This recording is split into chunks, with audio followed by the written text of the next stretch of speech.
የኛንና የኤርትራን ጉዳይ ላንሳ። አንዳንድ ሰዎች በኢትዮጵያና በኤርትራ መካከል ችግር የተፈጠረው የኢትዮጵያ መንግስት የቀይ ባህር ጥያቄ ስላነሳ ነው ብለው ይላሉ፣ ያስባሉ፣ ይተነትናሉ። ግን አይደለም። ኤርትራ ከተፈጠረች ዘመን ጀምሮ በኢትዮጵያ መንግስትና በኤርትራ መካከል ኢሹ ነበረ፣ ታውቃላችሁ።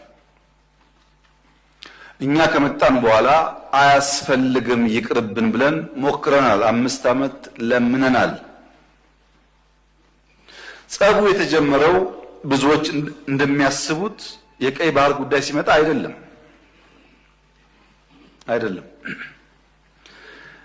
በትግራይ ውጊያ ሲጀመር የመጀመሪያው ዙር ውጊያ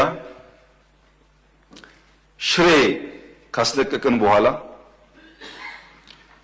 የኤርትራ ጦር ከኋላ ተከትሎ ሽሬ ገብቶ የአንዳንድ ሰዎችን ግለሰቦች ቤት ማፍረስ፣ ፎቅ ማፍረስ ሲጀምር ጸብ ተጀምሯል።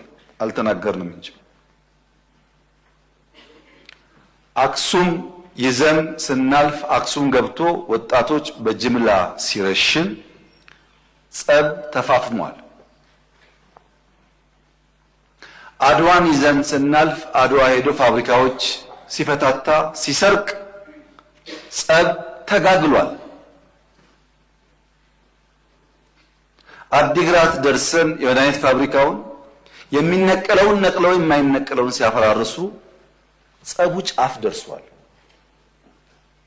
ግን የኢትዮጵያ መንግስት ያኔ በዚህም ለመዋጋት ብቃት አልነበረው።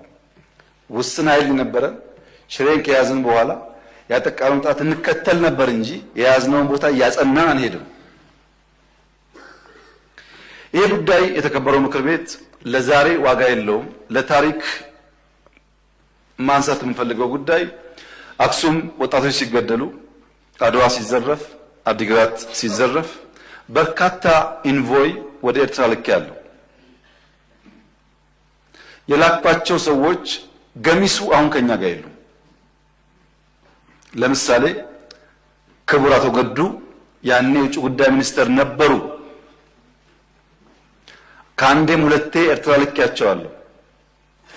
የላኳቸው የትግራይን ህዝቤን አታገሷቅሉ፣ ሀብቱን አትዝረፉ፣ ጸቡ ከቲፒኤልኤፍ እንጂ ከትግራይ ህዝብ አይደለም የሚል ነው።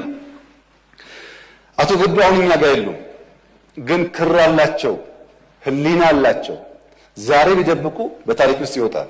ለምን ጉዳይ ሄደው እንደተነጋገሩ እሳቸውም ያውቃሉ፣ ሻዕቢያም ያውቃል፣ እኛም እናውቃለን። አሉ፣ አልሞቱም።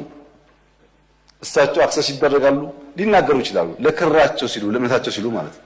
ለምን ጉዳይ እንደሄዱ በእሳቸው መፈታት ሲያቅተው አቶ ደመቀ ልክ ያለው አቶ ደመቀ አሁን እኛ ጋር የሉም።